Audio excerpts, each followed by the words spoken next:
ദേ നമുക്കിന്ന് നല്ല ചൊറക് കിട്ടിയിട്ടുണ്ട് കേട്ടോ. അപ്പോൾ ഇവനെയാണ് ഇന്നൊക്കെ നമ്മൾ കറി വെക്കാൻ വേണ്ടി പോണത്. ഇവനെ നമുക്കൊന്ന് ചൂടുവെള്ളത്തിയിട്ട് ശരിയാക്കാനുണ്ട് കേട്ടോ.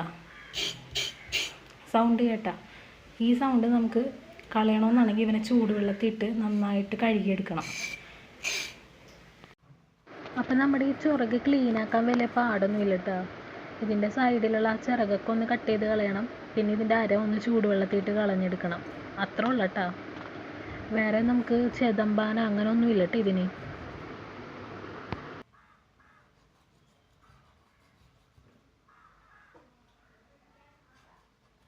അപ്പോൾ അതേ ഞാൻ ഇവനൊന്ന് ചൂടുവെള്ളത്തിൽ ഇട്ട് വെച്ചിട്ടുണ്ട് കേട്ടോ. ഇവൻ്റെ അര നന്നായിട്ട് പോട്ടെ, എന്നാലേ നമുക്ക് ഇവനെ നന്നായിട്ട് തേച്ച് കഴുകി എടുക്കാൻ പറ്റുള്ളൂ. ഇതേ ഇവൻ്റെ കരൾ ഞാൻ മാറ്റി വെച്ചിട്ടുണ്ട്. ഇത് നല്ല അടിപ്പൻ ടേസ്റ്റാണ് കറിയിലിട്ടാൽ. അപ്പോൾ നമുക്ക് എന്തായാലും ബാക്കി പരിപാടിയിലോട്ട് പോവാം.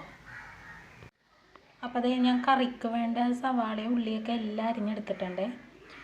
അപ്പോൾ നമുക്ക് ഇനി ചൊറകിൻ്റെ അരം കളഞ്ഞെടുക്കാവേ, എന്നിട്ട് നമുക്ക് കറി വെക്കാൻ തുടങ്ങാം. അപ്പോൾ അതേ നമ്മുടെ ചൊറകിൻ്റെ അരമൊക്കെ ഞാൻ നന്നായിട്ട് കളഞ്ഞെടുക്കുന്നുണ്ട് കേട്ടോ. അപ്പം എന്നാൽ ഞാൻ വറുത്തരച്ച് വെക്കണില്ല, ഞാൻ മസാല ഓട് കാച്ചിയാണ് ഞാൻ വെക്കണത് കേട്ടോ. അപ്പോൾ മസാലയായിട്ട് ഞാൻ മല്ലിപ്പൊടി, മുളക് പൊടി, മഞ്ഞൾപ്പൊടി, കുരുമുളക് പൊടി, ഗരം മസാലപ്പൊടി ഇതെല്ലാം കൂടി എടുത്ത് നന്നായിട്ട് മൂപ്പിച്ച് ഓട് കാച്ചി എടുക്കുന്നുണ്ട് കേട്ടോ. നമുക്കപ്പോൾ ഇതിലോട്ട് കുറച്ചധികം പുളി വേണം കേട്ടോ. അപ്പം ഞാൻ ദേ എണ്ണ ചട്ടിയിൽ ചൂടാക്കി എടുത്തിട്ട് നമ്മുടെ സവാളയൊക്കെ തട്ടി കൊടുക്കുന്നുണ്ട്. സവാള നന്നായിട്ട് മൂത്ത് വന്നപ്പോഴത്തേനും നമ്മുടെ ഓട് കാച്ചി വെച്ചേക്കണ മസാല നമുക്ക് ഇട്ട് കൊടുക്കാം. ഇത് നമുക്ക് മൊരിക്കൊന്നും വേണ്ട കേട്ടോ, നമ്മൾ ഓൾറെഡി മൂപ്പിച്ച് വെച്ചേക്കണ കാരണം. അപ്പോൾ നമുക്ക് നന്നായിട്ട് യോജിപ്പിച്ച് കൊടുത്തിട്ട് നമുക്ക് ആവശ്യത്തിന് പുളിവെള്ളം ഒഴിച്ച് കൊടുക്കാം.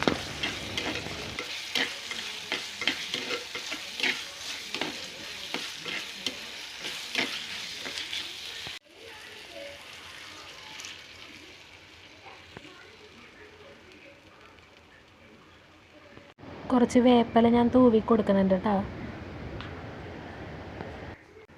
ഉപ്പ് കുറച്ച് കുറവും പുളി കുറച്ച് കൂടുതലായതുകൊണ്ട് ഞാൻ ഇത്രയും കൂടി ഉപ്പിട്ട് കൊടുക്കുന്നുണ്ട് കേട്ടോ.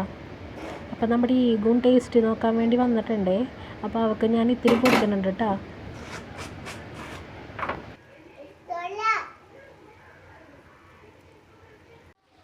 ഇതേ നമ്മുടെ ചാറ് നന്നായിട്ട് തിളച്ച് വന്നപ്പോഴത്തേനും ഞാൻ നമ്മുടെ മീൻ കഷ്ണം എല്ലാം ഇട്ട് കൊടുത്തിട്ടുണ്ട് കേട്ടോ. അപ്പോൾ നമ്മുടെ ചട്ടി ഇത്തിരി ചെറുതായി പോയി, നമ്മുടെ മീൻ കഷ്ണം എല്ലാം അതിൻ്റെ അകത്തോട്ട് കയറണില്ല, എന്നാലും ഞാൻ അഡ്ജസ്റ്റ് ചെയ്ത് ഇട്ട് കൊടുത്തിട്ടുണ്ടായി. അപ്പോൾ നമുക്ക് നന്നായിട്ട് കയ്യിൽ കൊണ്ടിട്ട് ഇളക്കാൻ പറ്റില്ല, ജസ്റ്റ് ഒന്ന് കറക്കി കൊടുക്കാൻ വേണ്ടി മാത്രമേ പറ്റുള്ളൂ കേട്ടോ തുണി വെച്ചിട്ട്. അപ്പോൾ ഞാൻ അത് എല്ലാ മീൻ കഷ്ണവും ഇട്ടിട്ട് നന്നായിട്ട് തിളപ്പിക്കട്ടെ, അപ്പോഴേ നമ്മുടെ പുളി പിടിക്കുള്ളൂ. പിന്നെ ഈ കറി ഇന്ന് കൂട്ടാൻ ടേസ്റ്റ് ഉണ്ടാവില്ല, ഇന്നൊരു ദിവസം ഇരുന്നിട്ട് നാളെ കൂട്ടുമ്പോഴത്തേനും നല്ല ഉപ്പും പുളിയും പിടിച്ച് നല്ല ടേസ്റ്റ് ആയിരിക്കുമേ.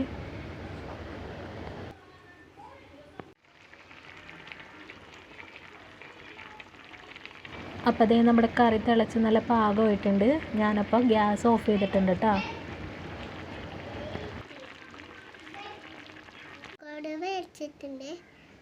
എന്നിട്ട് ഞങ്ങൾ കുടങ്ങാൻ പോവാം. എന്നിട്ട് കണ്ണയും പിന്നെ എല്ലാം വെച്ചിട്ടുണ്ട്. അപ്പോൾ അതേ നമ്മുടെ പണി കഴിഞ്ഞിട്ടുണ്ട് കേട്ടോ. അപ്പോൾ ഈഗുവിന് ചെറുതായിട്ട് ഉറക്കം വന്നിട്ടുണ്ട്. അപ്പോൾ അവളെ ഞാൻ ഉറക്കാൻ വേണ്ടി പോണേണ്. ഉറക്കി കഴിഞ്ഞിട്ട് ഉച്ചയ്ക്ക് ഞങ്ങൾ ഭക്ഷണം കഴിക്കണ കാണിച്ചു തരാം കേട്ടോ.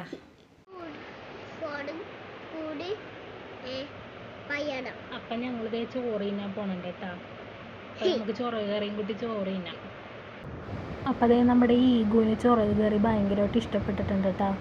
അല്ലെങ്കിൽ അവൾ മീൻ കൊതിച്ചിയാണ്, അവൾക്ക് മീനിന് ഭയങ്കര കാര്യം. അപ്പം ഈ മീൻ ഒരു പ്രത്യേകതരം ടേസ്റ്റ് ആണല്ലോ ഈ ചൊറകിന്, അപ്പോൾ അവൾക്കത് ഭയങ്കരമായിട്ട് ഇഷ്ടപ്പെട്ടിട്ടുണ്ട്.